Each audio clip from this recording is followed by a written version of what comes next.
Muy buenas noches, hermanos y amigos queridos. Vamos esta noche a continuar con el estudio que nos hemos propuesto terminar de la primera carta de Pablo a los Corintios. Hemos estado estudiando los ministerios de la iglesia y ya vimos los 4 primeros ministerios. Nos falta solo el ministerio del maestro. Vamos a leer en Mateo capítulo 10 y verso 24. Dice: el discípulo no es más que su maestro, ni el siervo más que su señor. Bástale al discípulo ser como su maestro y al siervo como su señor. Si al padre de familia llamaron Belcebú, ¿cuánto más a los de su casa? Como dijimos, vamos a estudiar el ministerio del maestro. El término maestro, pues, tiene demasiado significado y demasiado encumbramiento, considerando que el Señor Jesucristo, a él le llamaron maestro, rabí, y ahora que cualquiera de sus discípulos sea llamado maestro, pues se pensaría que es como un abuso o una osadía. Pero claramente en Efesios nos enseñan los 5 ministerios principales que la iglesia tiene para su edificación, y el ministerio del maestro es uno muy importante. ¿Por qué es muy importante?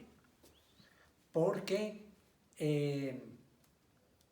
es para la edificación del cuerpo de Cristo, es decir, del cuerpo de creyentes. ¿Hasta qué? Hasta que en cada generación, en cada época, lleguen a un nivel espiritual que es a la estatura del varón perfecto. Pero aquí estamos hablando entonces del ministerio de enseñanza, de maestría en la palabra de Dios. Y como el Señor nos advierte, esto tiene que ser con el propósito de exaltarlo a Él y darle honra a Él y de expander sus enseñanzas tal como Él las dio. Si lleva otro propósito, ahí está el peligro, ahí está el riesgo de tener o de haber recibido este ministerio de maestro. Dice acá donde leímos que el discípulo no va a ser como su maestro, ni el siervo más que su señor. Y el Señor Jesucristo es nuestro maestro y es verdaderamente el único maestro y el único Señor. Así es que si alguno es llamado a este ministerio de maestro, sepa y entienda que nunca va a ser realmente de la categoría de maestro como fue nuestro gran maestro y Señor Jesucristo. Pero sí se puede batallar por llegar a agradarlo a Él en la enseñanza de su pueblo, porque Él mismo lo ha dejado establecido y lo ha llamado. Podemos ver esta definición de estos, este ejercicio de este ministerio en el libro de Hechos y en la carta a los Corintios. Leemos en Hechos capítulo 13 y verso 1. Dice: había entonces en la iglesia, es decir, al principio de la iglesia, en la iglesia que estaba en Antioquía, profetas y maestros. Ya esta iglesia tenía profetas, tenía maestros, tenía pastores, porque ahí era pastor Bernabé, y también tenía apóstoles, porque allí llegó Pablo también a iniciar su ministerio y de ahí partió para a otras latitudes, a otras ciudades para enseñar. Vemos entonces que desde el principio existían estos ministerios. También dice en 1 Corintios capítulo 12 y verso 28, y a unos puso Dios en la iglesia, primeramente apóstoles, luego profetas, lo tercero maestros. Vemos entonces qué preeminencia tiene este ministerio dentro de el ejercicio de enseñar la palabra de Dios. Ahora, ¿quiénes son los que constituyen este ministerio en la iglesia o en las congregaciones? Como hemos enseñado de otros ministerios también, los ministerios los estableció, los definió para la iglesia el Señor Jesucristo, y el Señor Jesucristo llama también a sus ministros. Todo ministro, ya sea de maestro o de cualquiera de los otros ministerios, tiene que ser llamado por el Señor Jesucristo. Si solo lo llama su congregación, su misión, yo pienso que tiene que esperar el llamado de el Señor Jesucristo, que Él lo llame particularmente. Si no, siempre va a tener la duda de si fue llamado por el hombre nada más y si el hombre se equivocó. Por eso es que él tiene tales o cuales problemas, por eso es que no ve que camine su ministerio, etcétera, etcétera. Aunque si fuera llamado verdaderamente, eso no significa que va a ser un camino allanado, libre de problemas y libre de dificultades y de oposiciones. Porque ya leímos en Mateo 10, 24 y 25, si el padre de familia fue llamado Belcebú, si el Señor Jesucristo fue llamado mentiroso, diablo, ¿cuánto más los de su casa?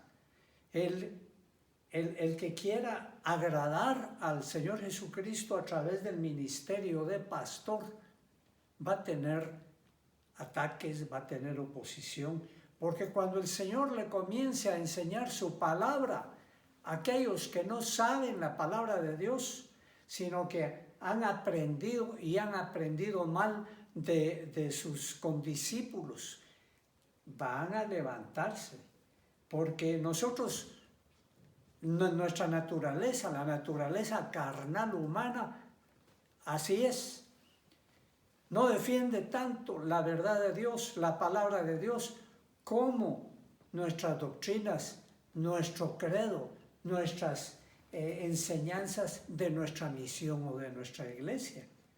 Torcidamente, así tenemos el corazón y así lo hacemos.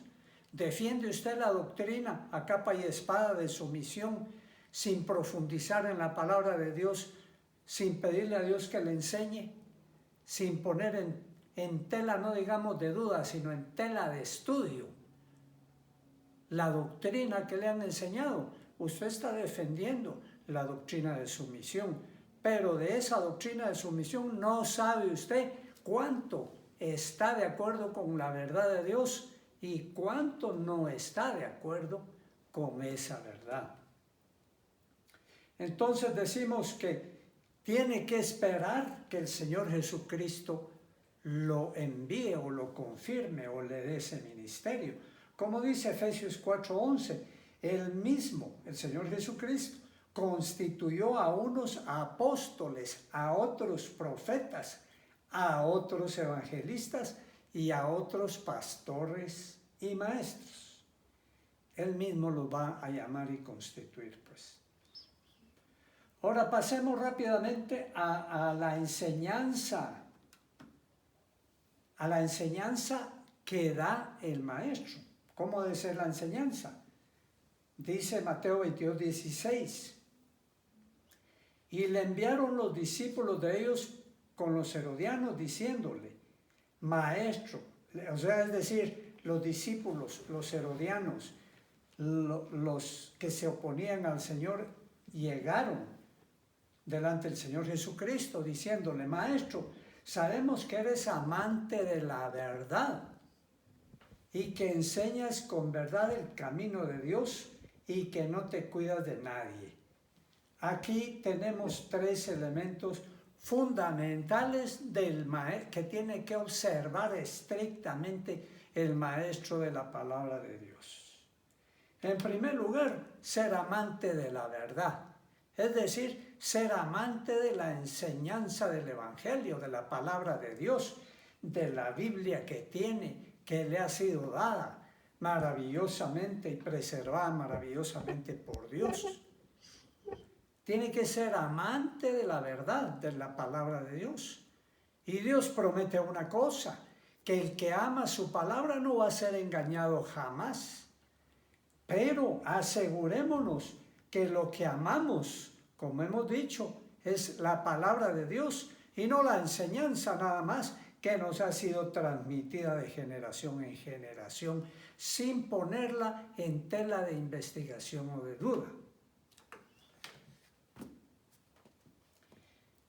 Otro de los elementos que leímos aquí en Mateo 22:16, que además de ser amante de la verdad, debe enseñar con verdad ese camino de Dios. Es decir, si él es amante de la verdad, Dios le va a enseñar la verdad. El Espíritu Santo le va a enseñar cómo el Señor Jesucristo prometió. En aquellos tiempos, dice en el Antiguo Testamento, nadie enseñará a su prójimo, sino que todos serán enseñados por el Espíritu de Dios, por Jehová. Bueno, entonces, si ya fue enseñado, entonces tiene que tirar por la borda todas aquellas enseñanzas que no son de la verdad que Dios enseña. Porque hay muchos, o yo creo que todos hemos tenido esa experiencia de que estamos en una congregación, no compartimos algunas o muchas de sus enseñanzas, pero seguimos ahí. Y a la hora de enseñar, ¿qué vamos a enseñar? ¿Vamos a enseñar la palabra de Dios sin adulteración o vamos a enseñar la palabra de la congregación o de la misión? Ahí comienza el conflicto. Y aquí dice que nosotros tenemos que enseñar, el Señor nos manda a enseñar la verdad de Dios. No, y agrega, y que no se cuida de nadie. Podría alguno decir, sí, es que yo me tengo que sujetar a la doctrina de mi misión. ¿De dónde saca eso? ¿De dónde saca eso? Usted tiene que ser, y yo, fieles a la palabra de Dios y no a la palabra de una misión, o de una congregación, o de una iglesia. Claro, eso, si nosotros ya hemos sido estudiosos, diligentes, y ya somos maduros en la palabra, y ya podemos también con la palabra defender nuestras posiciones teológicas. Ahora, si nunca nos hemos preocupado de eso, ¿a dónde va el Vicente? ¿A dónde va toda la gente? Eso es lo que le pasa a cientos y miles de cristianos de congregaciones, especialmente de aquellas congregaciones que no tienen una doctrina profunda y sólida, sino que son muy superficiales en sus enseñanzas. Y aún que hay algunas iglesias que hacen división entre sus miembros y dicen, para los líderes tenemos la doctrina profunda y para los miembros en general de la congregación, a ellos agüita, lechita raleada, porque no pueden recibir otra cosa. A ellos no les podemos enseñar las cosas que nosotros sabemos. Y en ese plano, haciendo esa división y jugando a dos caras como lo están haciendo, lo más probable es que se embarquen en herejías y en doctrinas que están aparte de la palabra de Dios. O sea, nuestro llamado es a ser fieles y a predicar la palabra como aquí nos dice. ¿Y qué? ¿Y qué palabra? Dice 1 Timoteo 2:7. Para esto yo fui constituido predicador, dice Pablo, y apóstol. Y aún dice, digo verdad en Cristo y no miento. Y maestro de los gentiles. ¿En qué? En fe y verdad, dice. Entonces, en primer lugar, nosotros tenemos que ser maestros de fe. Pero cualquiera podría decir, yo tengo fe desde que nací porque siempre que he creído en Dios y siempre tengo fe de que Dios me va a ayudar en mi vida terrenal y en todos mis problemas. No estamos hablando de esa fe, estamos hablando de la fe que nos lleva a la eternidad con Dios. Estamos hablando de la fe salvífica, de la fe que salva, de la fe en el sacrificio de Cristo Jesús, para tener un lugar en el cielo asegurado con Dios, por su gracia y su misericordia. Bendito sea su nombre por los siglos de los siglos. Entonces, en primer lugar, en fe, y en segundo lugar, en verdad. Porque no podemos predicar la verdad vacía, hueca, sin tener fe. Primero tenemos que haber experimentado la salvación en Cristo Jesús y luego llenarnos y entender la verdad de Dios y luego transmitirla como nosotros la hemos vivido y como la hemos recibido de el Señor Jesucristo. Nicodemo es un buen ejemplo de esto que estamos hablando. Nicodemo era un hombre que sabía la palabra de Dios existente hasta esa época, la época del Señor Jesucristo.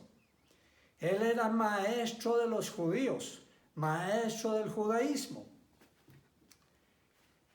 Pero siendo maestro llega con el Señor Jesucristo, y porque él era también miembro de los líderes del fariseísmo.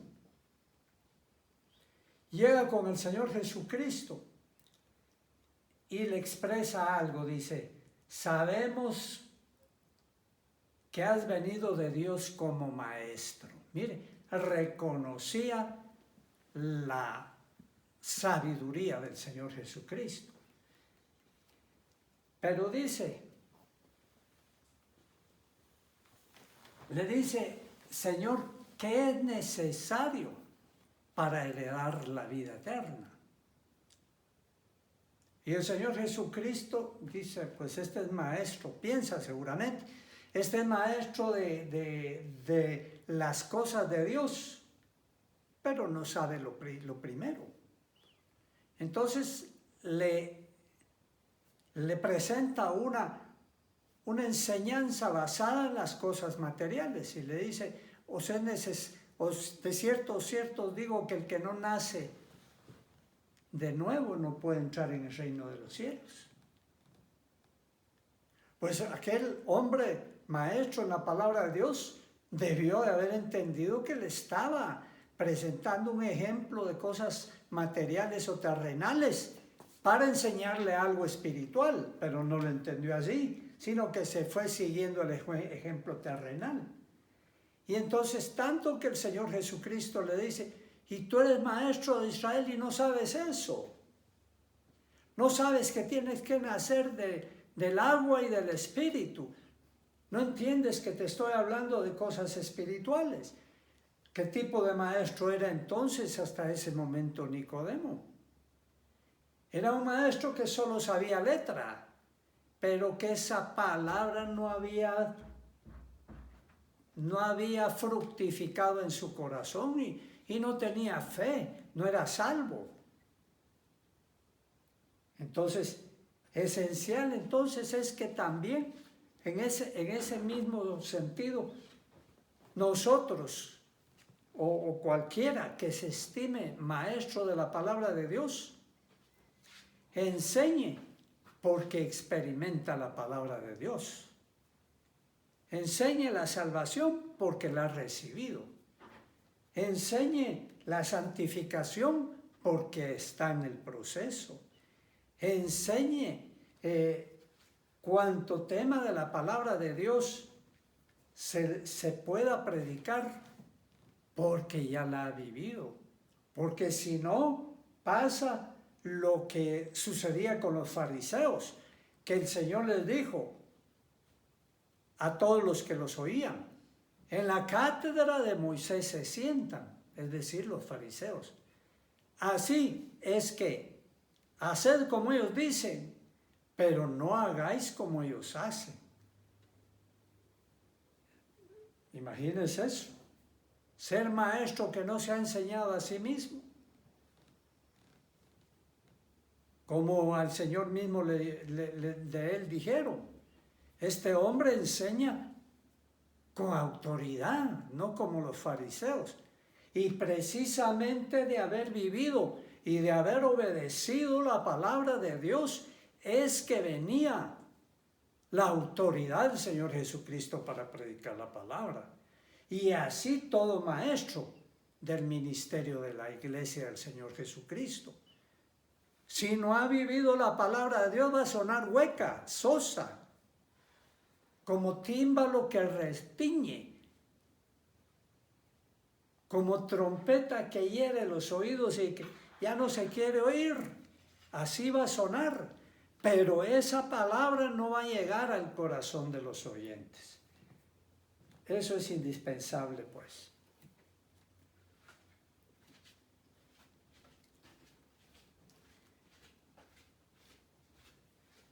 Y vamos a la mitad de este tema sobre el maestro, que creo que vamos a continuar en una segunda enseñanza sobre este tema. Sin embargo, avancemos un poquito más.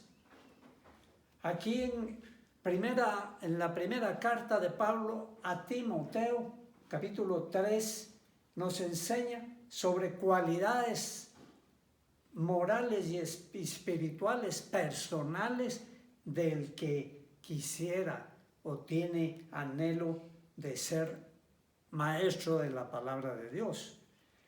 Y aquí se refiere a un obispo, dice, pero es necesario que el obispo, dice. ¿Y por qué vamos a hablar del obispo si estábamos hablando del maestro? Porque ya enseñamos que los ministerios que el Señor Jesucristo nombra, es decir, los 5 ministerios y los otros ministerios ayudas, también formaban parte del presbiterio en la iglesia, inicialmente la iglesia del Señor Jesucristo. Eran miembros del presbiterio, es decir, de la organización eclesiástica. Los obispos eran entonces maestros, evangelistas, pastores, apóstoles, maestros. Y eran nombrados en general obispos. Y aquí dice, el obispo debe ser, y estos deben ser los requisitos personales de cada uno que ejerza el ministerio de maestro. El obispo debe ser irreprensible, dice, en primer lugar. Que no se le pueda reprender por nada. Marido de una sola mujer.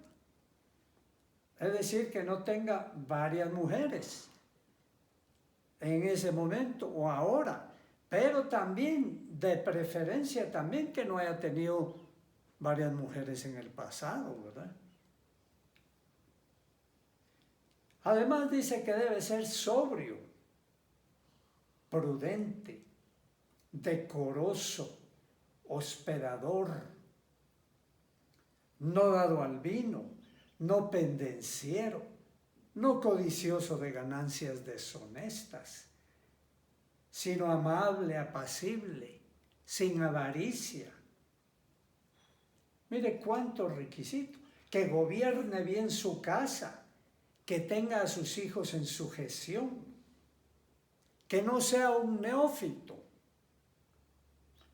que no se envanezca, cayendo en la condenación del diablo, que no tenga vanidad, pues que no busque el ministerio de maestro por vanidoso o porque quiera sobresalir. Y muy importante que tenga buen testimonio de los de afuera. ¿De los de afuera de dónde? De la iglesia. También en la calle. Nosotros no solo somos cristianos en la iglesia, sino que en todo lugar donde nos desenvolvamos. Y allí debemos de tener buen ministerio, para que nadie diga, a ese lo conozco yo, y yo sé lo que es, y miren lo que hablan, ¿verdad? Como vemos, son muchos los requisitos que requiere este ministerio, así como los otros. Pero naturalmente que este es el camino de perfeccionamiento y de santificación al que Dios llama a todo cristiano, y principalmente a aquellos que anhelan obispado, ¿verdad? O que anhelan ministerio. Vamos a continuar en el siguiente programa. Acompáñenos usted, denos el favor de su atención, y le pedimos al Señor que lo siga guardando y sosteniendo en medio de estos juicios que Dios ha enviado. En el nombre de Cristo, amén.